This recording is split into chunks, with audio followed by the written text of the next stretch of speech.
Halo, saya Ayu, mahasiswa peternakan Universitas Udayana. Dan ada dua teman saya, yaitu Maxon dan juga Arif. Di sini kami akan membuat video penjelasan singkat mengenai profil usaha, lalu peluang dan keberanian pemilik usaha dalam mengambil peluang dan risiko wirausaha. Nah, di sini kami mengambil dari video YouTube dari channel Agromaritim, di mana mereka mewawancarai langsung pelaku usaha peternakan ayam kampung probiotik. Seperti apa penjelasannya? Tonton terus dan jangan lupa like, comment, and subscribe. Oh, teman.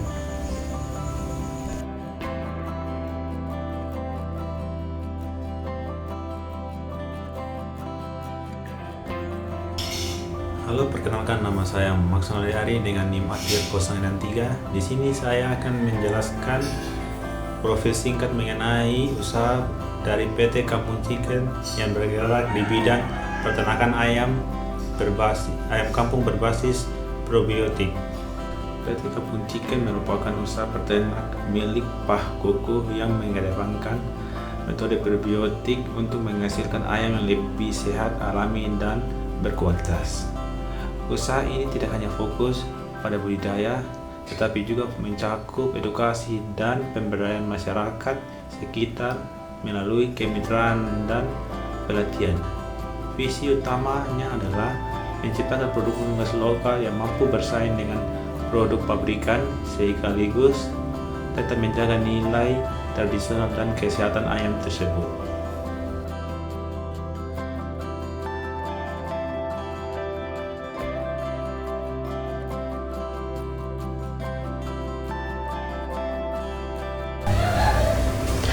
Berikutnya adalah melihat peluang pasar, di mana Pak Kukuh melihat adanya perubahan tren konsumsi masyarakat yang mulai mengutamakan makanan sehat dan alami. Ia juga menangkap peluang ini dengan menawarkan ayam kampung probiotik sebagai alternatif yang lebih sehat dibandingkan ayam potong biasa. Nah, dengan pendekatan ini, usahanya berhasil mengisi celah pasar yang belum banyak digarap oleh kompetitor serta mendapat kepercayaan konsumen yang peduli pada kualitas makan dan pola hidup sehat. Nah, peluang pasar yang dilihat Pak Kukuh ada sebagai berikut. Yang pertama itu adalah meningkatnya kesadaran masyarakat terhadap pola hidup sehat. Nah, banyak orang mulai menghindari produk unggas yang menggunakan bahan kimia atau antibiotik. Nah, Pak Kukuh melihat peluang untuk menyediakan ayam kampung probiotik yang lebih alami dan sehat sebagai alternatif.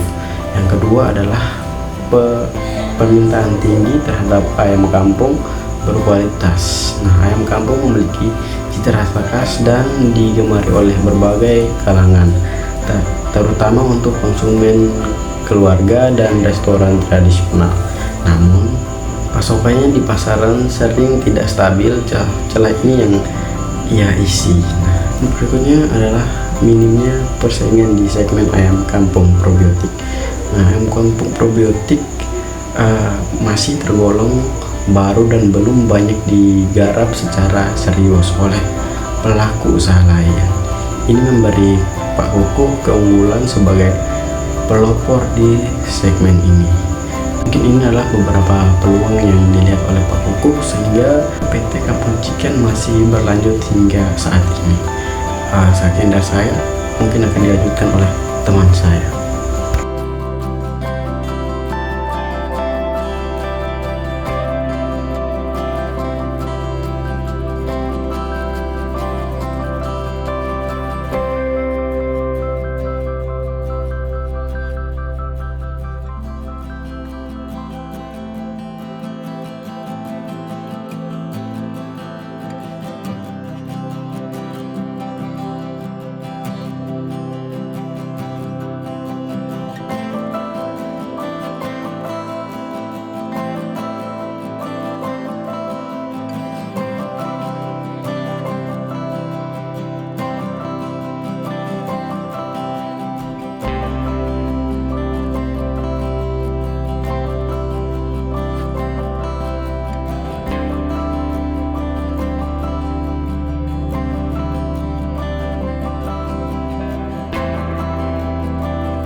usaha, yang kedua itu ada peluang bisnis. Nah, di sini saya akan menjelaskan tentang keberanian seseorang, yang dimana di sini adalah Pak Kuku dalam mengambil risiko. Di sini ada beberapa risiko yang dihadapi oleh Pak Kuku. Yang pertama itu adalah meninggalkan pekerjaan yang stabil, yang dimana Pak Kuku sebelum masuk ke dunia peternakan, beliau ini adalah bekerja sebagai karyawan di migas. Nah, yang kedua ada risiko finansial, yang ketiga ada risiko ketidakpastian pasar, yang dimana Pak Kuku dalam sektor peternakan ini mengalami ketidakpastian seperti jumlah permintaan, respon pasar, dan lain sebagainya. Nah, yang keempat ada kurangnya pengalaman Pak Kuku di bidang peternakan. Nah, di sini karena sektor peternakan merupakan hal yang baru bagi Pak Kuku, maka pengetahuan Pak Kuku di bidang peternakan sangatlah minim. Nah, bagaimana sih Pak Kuku ini mampu mengatasi risiko-risiko yang beliau hadapi sebelum mengembangkan bisnisnya di sektor peternakan? Ada beberapa hal yang dilakukan oleh Pak Kuku. Yang pertama itu adalah belajar dan membangun pengetahuan di bidang peternakan, seperti tentang manajemen kandang, pemberian pakan, nutrisi, dan lain sebagainya, yang menunjang keberhasilan Pak Kuku di sektor peternakan. Nah, selanjutnya itu ada setelah pengetahuan itu sudah didapat oleh Pak Kuku memulai bisnisnya dari skala kecil. Nah, kenapa dari skala kecil?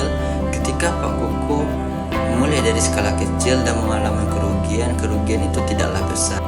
Selanjutnya itu adalah membangun jaringan kemitraan. Di sini Pak Kuku mengajak seluruh masyarakat di lingkungannya untuk bermitra dengan dia, sehingga produk hasil peternakan Pak Kuku ini mampu terjual dengan laris karena banyak peminatnya di lingkungan tersebut, sehingga perusahaannya mampu berkembang sampai saat sekarang ini. Seterusnya, ketika Pak Kuku udah mampu mengembangkan usahanya, hal yang perlu Pak Kuku lakukan yaitu manajemen keuangan, yang dimana Pak Kuku harus mampu menganalisis perusahaannya, bagaimana perusahaan ini memperoleh keuntungan apa tidak, sehingga perusahaan Pak Kuku mampu dilanjutkan dengan RC ratio yang sangat bagus. Begitu teman-teman, mungkin hanya itu yang dapat kami sampaikan dan kami paparkan tentang analisis seorang pebisnis membangun usahanya, jatuh bangunnya, sehingga dia mampu mempertahankan bisnisnya sampai sekarang. Mungkin dari kami segitu, mohon maaf, pamit undur diri, salam.